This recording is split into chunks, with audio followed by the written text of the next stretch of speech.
I want to tell about the optional because many of us get confused how to go about optional.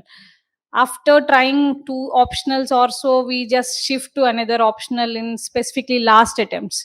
So, in order to avoid such mistakes, first select an optional that is interesting to you.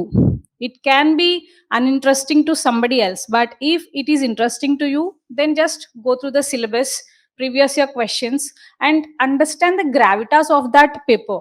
What examiner is expecting from this subject, what kind of questions are being asked, what are the different trends over the years.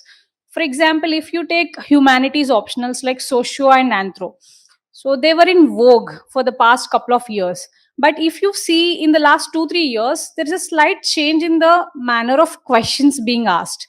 So it is no more the similar kind of old pattern where pyqs used to be exactly replicated. It's not the same now. These papers also are demanding certain analytical skills these days. For example, if you go through 23 and 24 anthropology papers, you will see that pyq trend is not exactly replicated. There are certain bouncer questions.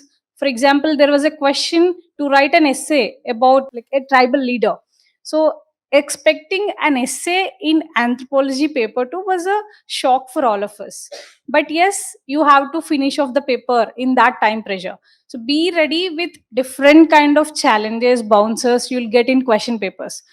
You have to make your mindset strong for that, because if you are facing a bouncer, it is same for every one of us.